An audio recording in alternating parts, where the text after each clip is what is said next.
Do ta filloj me një parafrazim të Albert Xhaferit për të drejtat e shqiptarëve këtu në Maqedoni. Domethënë ai do të mundohem ta parafrazoj thënien e zotit Albert Xhaferit, të ndjerit Albert Xhaferit, thotë kushtetuta e ngushton realitetin e të drejtave të shqiptarëve. Më pas ligjet e ngushtojnë të drejtat që i garanton kushtetuta dhe këto të drejta që jep ligji më pastaj në fund i ngushton dhe i tkur edhe nëpërmes çështjeve administrative apo administratori që udhëheq me ndonjë institucion. Për të dalë te problemi dhe thelbi i këtyre ditëve që është, ne kishim një protestë të studentëve që i përgëzoi për guximin për të drejtën e dhënies së provimit të jurisprudencës në gjuhën shqipe. Këtë të drejtë e pamundson ministri i drejtësisë që është Maqedonas. Po fatkeqësia qëndron se ne kemi pas edhe më përpara 8 ministra të drejtësisë pas nënshkrimit të marrëveshjes ore që kanë qenë shqiptarë. Dhe është e çuditshme se si këta ministra nuk kanë mund të zgjedhin një çështje administrative, një të drejtë themelore që u takon studentëve për ta dhënë provimin e jurisprudencës në gjuhën shqipe. Për të dalë te statusi i gjuhës shqipe, ne në marrëveshjen e Ohrit, që ishte marrëveshje pasore, që ndali konfliktin e vitit 2001 mes shqiptarëve dhe maqedonasve, me garanci të faktorit ndërkombëtar, arritëm një kompromis. Ishte kompromis, por që ai kompromis për shqiptarët ishte një lloj paqartësie kushtetuese. Nevojitet që shqiptarët nëpërmes ligjeve, jo në kushtetut, ta zgjedhin këtë çështje të barazisë përdorimit zyrtar të gjuhës shqipe. Deri tani, fatkeqësisht kemi pas një retorik, një krijim të opinionit të një partie që ka qenë në pushtet 23 vite, duke thënë se ka zgjidhur çështjen e përdorimit të gjuhës shqipe. Kjo ka qenë vetëm retorik dhe krijimi i një opinioni, ndërsa opinionet nuk janë fakt. Faktet flasin ndryshe, se ne kemi humbur 23 vite pushtet dhe nuk e kemi zgjidhur si duhet çështjen e përdorimit të gjuhës shqipe.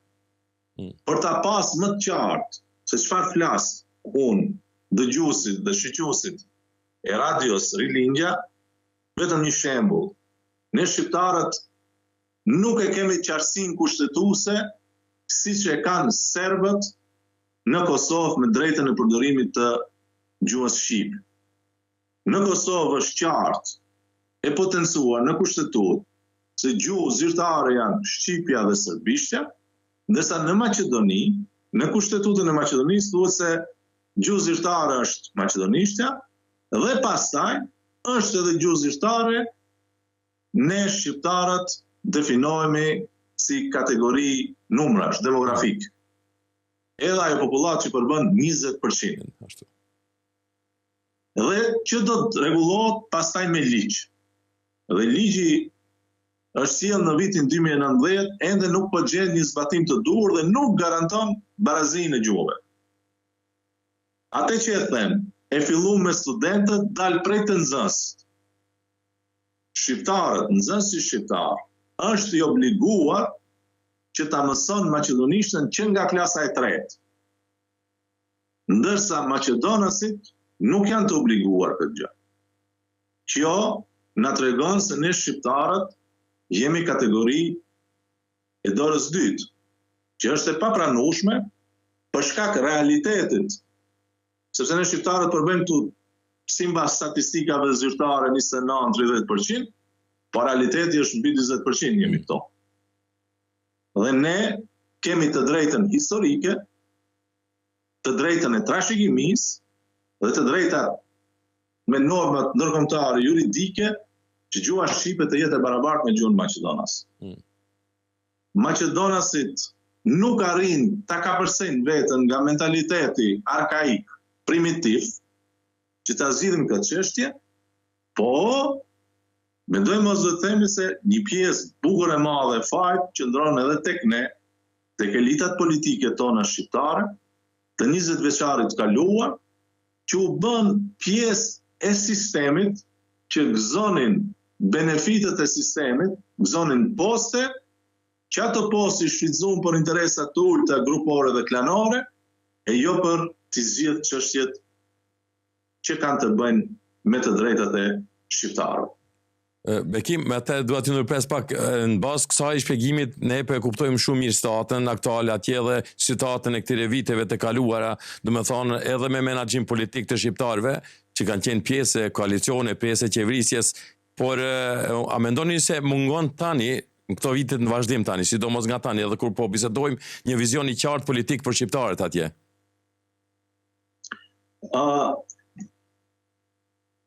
Po e thash, e kishim një monizëm politik 20 vjeçaret e fundit. E kishim një subjekt politik që me lëvizjen tuaj edhe me ata çka presim, çka presin qytetarët atje, çka pret e ardhmja e shqiptarët. Po sigurisht, domethënë e kishim një monizëm politik. Një subjekt politik që monopolizoi gjithçka.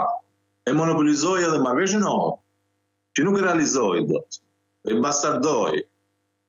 Dhe tani pas 20 viteve, arritën shqiptarët bën bashkë përmes një koalicioni të quajtur Vlem, dhe arritën ta sjellin ndryshimin politik të shqiptarët, pluralizmin politik, demokracinë. Dhe tash ky ndryshim i ka të mirat, për shkak se ja fillojnë një nga një të adresojmë problemet me të cilat ballafaqohen vërtet shqiptarët.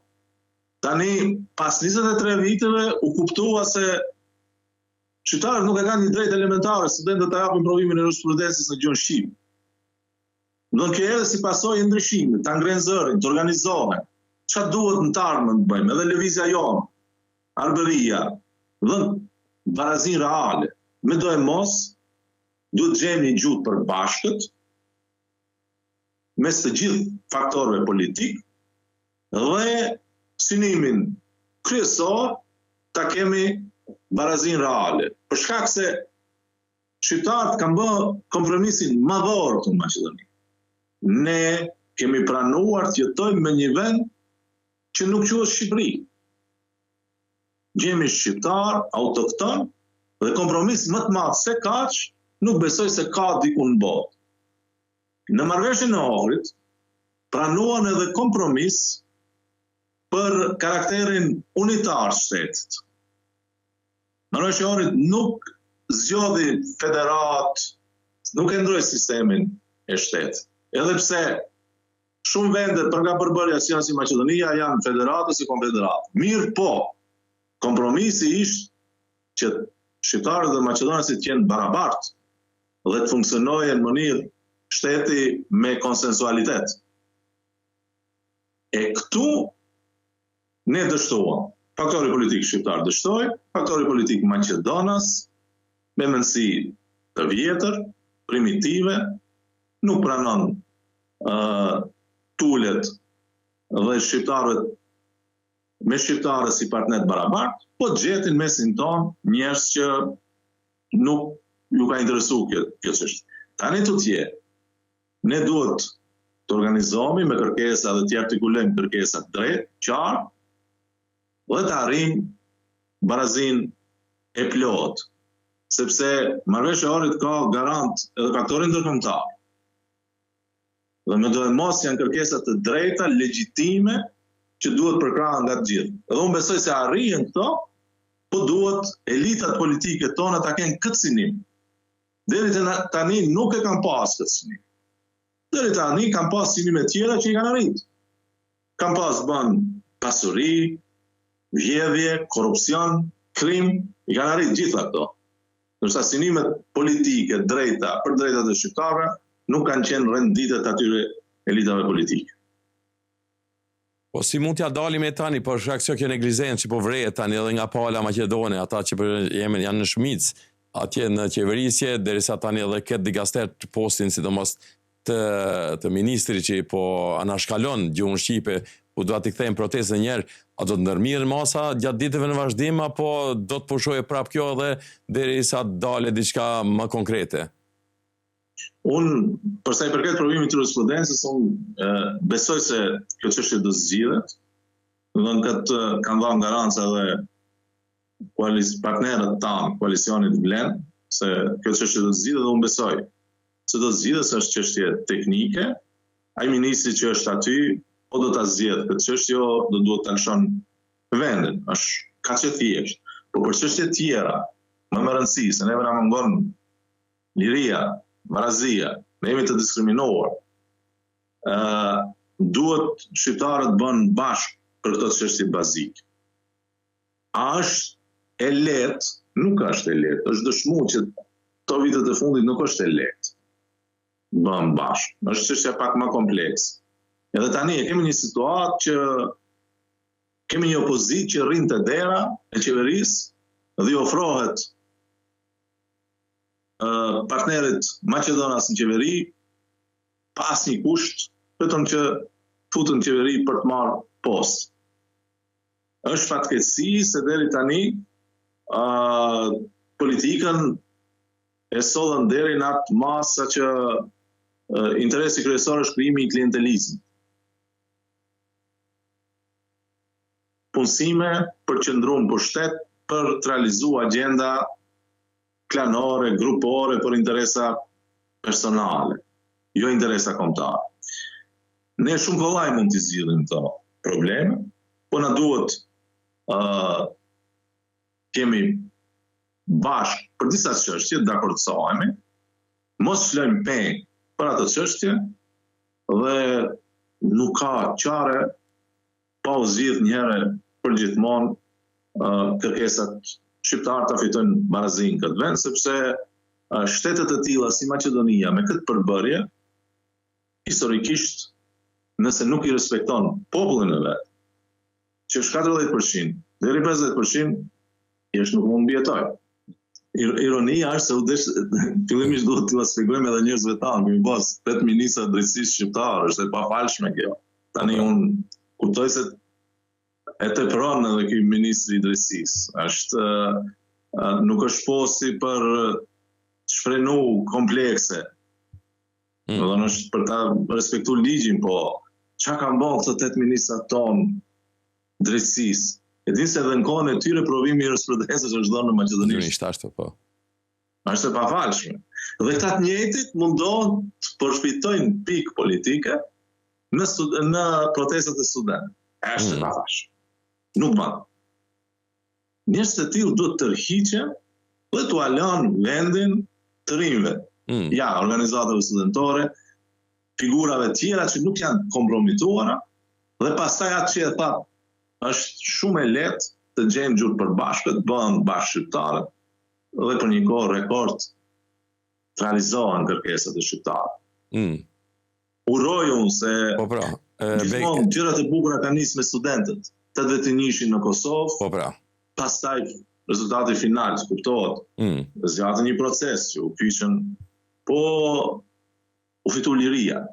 Në Shqipërinë edhe të njëshën demokracia, ndërsa këtu te ne ka vend edhe për liri, edhe për demokraci, edhe për barazi. Besoj le të jetë një augur i mirë.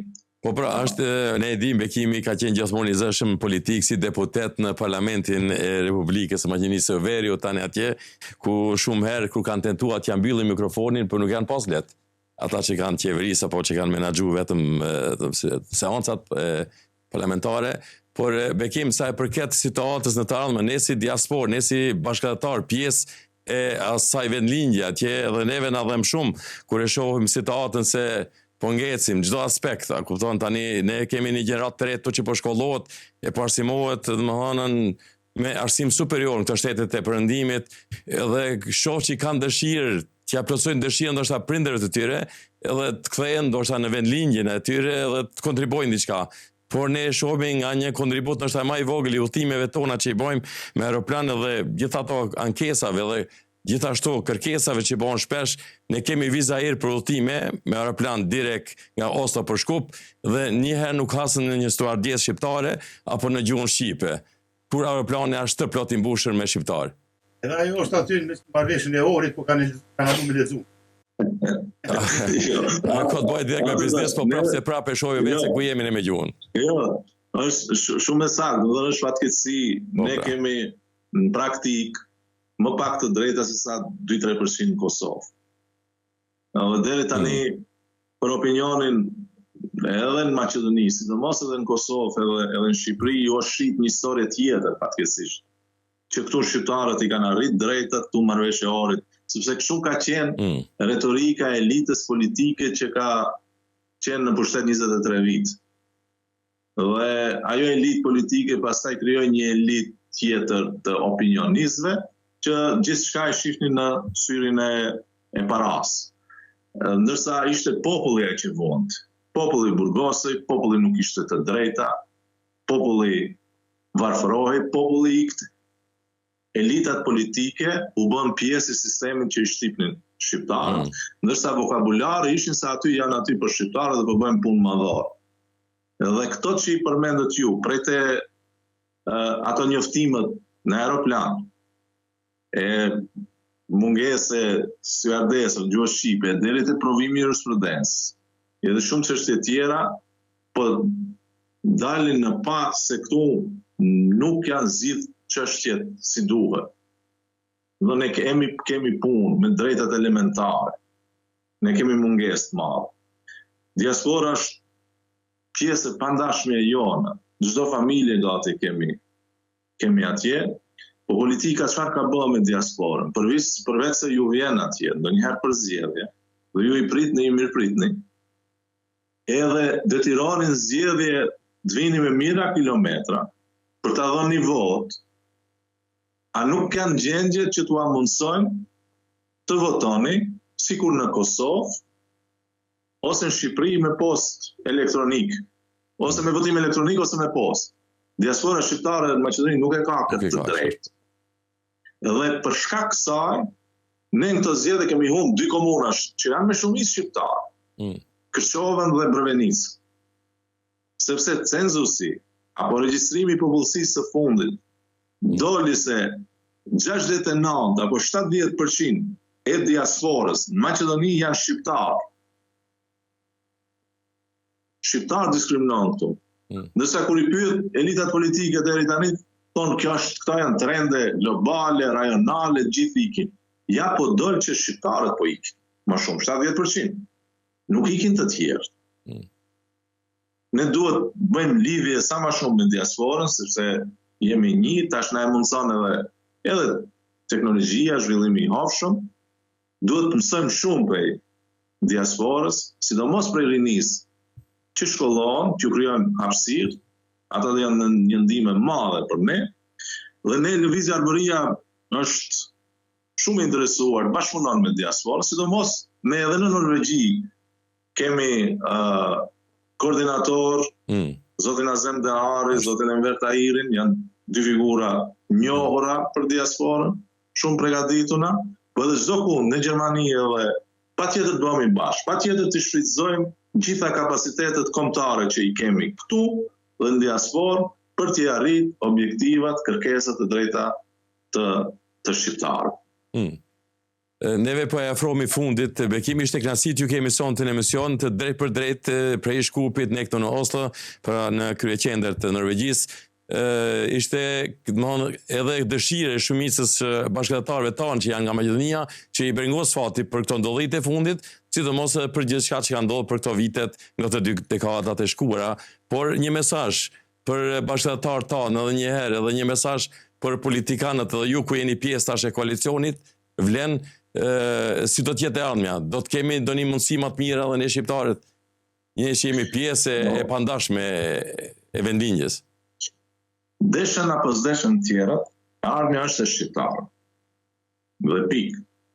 Unë uroj diasporën të jemi sa më bashkë dhe të ndjekin, sepse ato janë kategoria që janë edhe më të pavarur nga politika, dhe të ndjekin zhvillimet këto, të jenë zë i fuqishëm dhe në fund zë kryesor që edhe do të vendosë bashkarisht me shqiptarët të ndreve tona që jetojnë autoktone. Për politika do të jetë shërbim të qytetarëve. 20 vjeçari i kaluar ka qenë, pa shprehje me term, i gërditshëm. Nuk duhet të rikthehet, asnjëherë nuk duhet të rikthehet në skenë politike, jo vetëm te ne, por kudo tjetër. Ndërsa për të tjerët duhet të jetë në shërbim të qytetarëve, ndërsa këtu në Maqedoni në shërbim të shqiptarëve. Ne ende kemi mungesë të drejtave elementare. Çdo njeri që sinon të merret me politikë duhet të sakrifikon nga vetja që gjeneratave të ardhshme të zgjidhin këto probleme, sepse thash e ardhmja është e shqiptarëve. Populli shqiptar është më vital, ka rini më shumë se gjithë tjerë dhe është mëkat t'i lësh të merren ende me problemet të shekullit kaluar. Faleminderit shumë. Edhe pa shqiptar s'ka Maqedoni, ka që thjesht është. Shumë faleminderit, do ta mbajmë edhe ne ke slogan me veti këtu ka do të shkojmë, edhe me Shqiponjën që e kemi prapavija atje. Faleminderit shumë Bekim. Faleminderit.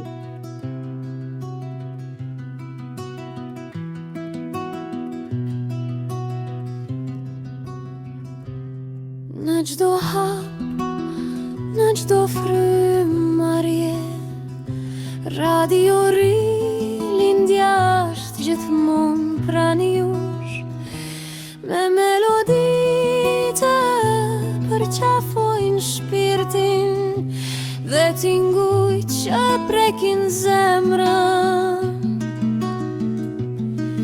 Ne sjellim emocion dhe bashkim, emëri vetëm qëndrese përbashk. Radio Rilindja,